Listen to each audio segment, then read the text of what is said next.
दिल्ली में doctors day पर कार्यक्रम। सीएम रेखा ने कई डॉक्टर्स को किया सम्मानित। डॉक्टर्स के साथ सरकार खड़ी। सीएम रेखा गुप्ता ने कहा, डॉक्टर्स के लिए सीएम और सरकार खड़ी है। 6 जुलाई को 1500 नर्स को नियुक्ति पत्र मिलेंगे। हमारी सरकार परमानेंट जॉब देने का काम कर रही है। सीएम रेखा ने पिछली सरकार पर भी निशाना साधा। तो दिल्ली में डॉक्टर्स डे पर कार्यक्रम। सीएम रेखा गुप्ता ने कई डॉक्टर्स को सम्मानित किया। सीएम रेखा गुप्ता ने कहा कि डॉक्टर्स के साथ सरकार खड़ी है। डॉक्टर्स के लिए सीएम और सरकार खड़ी है। 6 जुलाई को 1500 नर्स को नियुक्ति पत्र मिलेंगे। उन्होंने कहा कि हमारी सरकार परमानेंट जॉब देने का काम कर रही है। साथ ही पिछली सरकार पर भी सीएम रेखा गुप्ता ने निशाना साधा। तो तस्वीरें भी आपको दिखा रहे हैं। आज डॉक्टर्स डे पर कार्यक्रम। सीएम रेखा ने कई डॉक्टर्स को सम्मानित के द्वारा दिया गया कि behind the mask who will heal the healer. ठीक बात है, जब तक आप डॉक्टर्स को वर्किंग एटमॉस्फेयर नहीं देंगे, उनके हाथों में टेक्निकल असिस्टेंस नहीं देंगे, उनको असिस्ट करने के लिए स्टाफ नहीं देंगे, हॉस्पिटल में नर्सिस नहीं होगी, पैरामेडिकल स्टाफ नहीं होगा, तो कैसे कोई व्यक्ति वहाँ काम कर पाएगा। आज दिल्ली के अस्पतालों में इतना प्रेशर रहता है, लाखों लोगों का ओपीडी होता है रोजाना, इतना आईसीयू का रिक्वायरमेंट है, ट्रॉमा सेंटर का रिक्वायरमेंट है, परंतु हम दिल्ली की रिक्वायरमेंट से आज तक उसे मीट करने के लिए उतना इंफ्रास्ट्रक्चर बना ही नहीं पाई।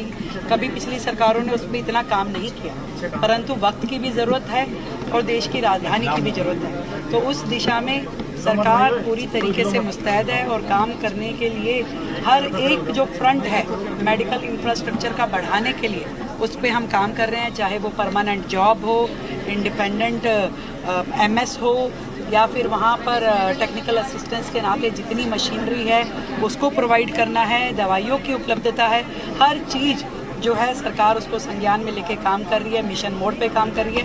मैं समझती हूँ धीरे धीरे सभी चीज़ों को हम नॉर्मलाइज करेंगे। ये जितने सेमी फिनिश इंफ्रास्ट्रक्चर्स हैं उनको हम हॉस्पिटल में कन्वर्ट करने के लिए भी लगातार काम कर रहे हैं। हर चीज़ स्मूदन होने के लिए थोड़ा सा समय जरूर लगेगा, परंतु वो जो लक्ष्य है वो हमारे सामने बिल्कुल क्लियर है। दिल्ली को उसके अधिकार देने हैं और ख़ास करके बिना इलाज के कोई भी व्यक्ति अपनी जान ना गंवाए, ये हमारा ध्येय है कि इलाज जरूर मिलना चाहिए व्यक्ति को, और ईश्वर सब पे अपना आशीर्वाद बनाए। डॉक्टर्स एक बहुत बड़ी हमारी यूनिट है, आधार है इस मेडिकल इंफ्रास्ट्रक्चर को। मेरी ओर से ढेर सारी बधाई, शुभकामनाएं। रेल मंत्री रेलवे स्टेशन के नाम बदलने को लेकर के क्या है? देखिए, समाज के लोगों का रिक्वेस्ट था तो हमने अपनी दिल्ली की जनता की ओर से उन्हें निवेदन भेजा है, बाकी वो तय कर। मैम, दिल्ली में गाड़ियां पकड़ी।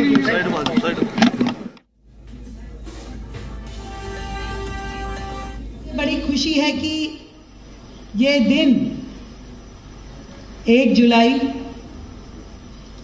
जो कि पूरे विश्व में डॉक्टर दिवस के रूप में मनाया जाता है, मैं खुद सोच रही थी कि कुछ अच्छा आयोजन होना चाहिए। आखिर तो स्नेह, सम्मान, प्यार दिखाने से, बांटने से, देने से एक अच्छी सी फीलिंग तो जरूर आती है। कई बार हम लोग कुछ चीज़ें तो विदेश की भी बेहतर है, ऐसा नहीं है कि अच्छी नहीं है। वैसे हमारे यहाँ रोज मदर्स डे है, हमारे लिए कोई स्पेसिफिक डे की जरूरत नहीं है।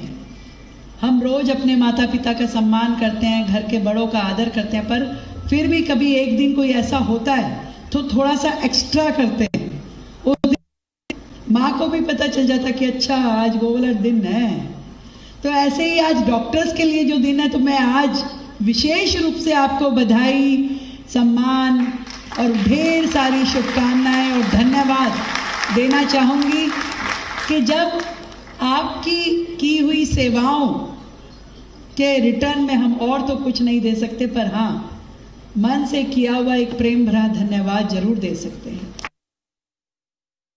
मुझे हमेशा से लगता है किसी प्राइवेट इंस्टीट्यूशन में काम करना और एक गवर्नमेंट इंस्टीट्यूशन में काम करना दो अलग बड़े बड़े टास्क हैं। प्राइवेट इंस्टीट्यूशन में आपको मॉनेटरी टारगेट्स दिए जाते हैं कि भी आपको इतना टारगेट पूरा करना है। कई बार ऐसा होता है कि ऑपरेशन नहीं भी करना हो तो डॉक्टर को करना पड़ेगा, टारगेट पूरा करना है। पर सरकारी संस्थान में आपको उस तरह के मॉनेटरी टारगेट नहीं होते, पर हाँ सेवा के टारगेट जरूर होते हैं कि जो भी व्यक्ति आपके पास आए आप उसको प्रेम से उसकी तकलीफ सुन लें और उसको बेहतर समाधान दे दें। मैं पूरा विश्वास रखती हूँ कि हमारे गवर्नमेंट हॉस्पिटल्स में जितने भी डॉक्टर हैं, they are much qualified, they are much sensitive और उनके अंदर की सहनशीलता भी और संवेदनशीलता भी ज़्यादा है, क्योंकि जब विपरीत परिस्थितियों में भी आपको काम करना पड़ता है, मैं मानती हूँ कि आपको उतना अच्छा वर्किंग एटमॉस्फेयर नहीं मिल पाता, आपको उतना सुविधापूर्ण माहौल कि आराम से एसी कमरे में बैठ करके एक एक पेशेंट आएगा और आपके दिमाग के ऊपर हमेशा बाहर खड़ी हुई लंबी लाइन, कतारें आपके दिमाग पे बोझ बनी रहती होंगी कि अभी तो बहुत सारे पेशेंट हैं। और ऐसे ही बहुत सारे हॉस्पिटल में वर्किंग कंडीशन और इंफ्रास्ट्रक्चर की विकट परिस्थितियां मैंने देखी। अफसोस भी हुआ कि पिछली सरकारें जो हेल्थ मॉड्यूल को पूरे देश के सामने प्रस्तुत करती थी कि देखिए हमारा हेल्थ मॉड्यूल कितना अच्छा है, हम लोग इस मॉडल के हिसाब से क्या क्या कर रहे हैं, पर वहाँ के अंदर की आकर के जब मैंने स्थितियाँ देखी, यानी एक बेड भी 1000 लोगों पे आपका सरकारी उपलब्धता नहीं है।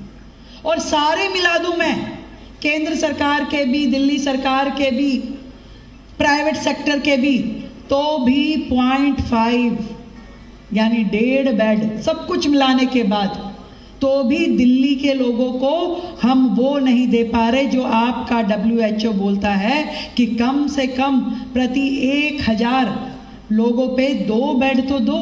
और ICU की और ट्रॉमा सेंटर की तो बात ही छोड़ दीजिए। इन विकट परिस्थितियों में देश की राजधानी अपना गुजारा कर रही है कि कोविड के समय में प्रशासन तो लाजमी था।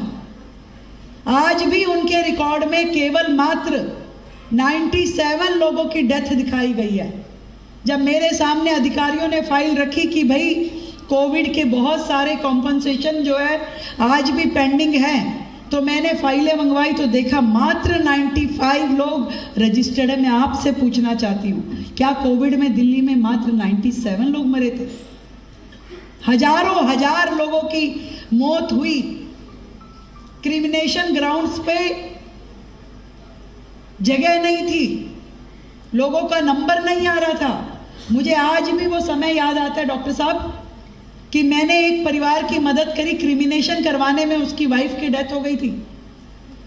उनका मेरे पास फोन आया, धन्यवाद रेखा जी, आपने क्रिमिनेशन में मदद कराई। मैं लिटरली आंसुओं से रोई कि अब वो समय आया है जीवन में जब क्रिमिनेशन करवाने के लिए सामने वाला व्यक्ति मुझे धन्यवाद कर। वो स्थिति थी दिल्ली में।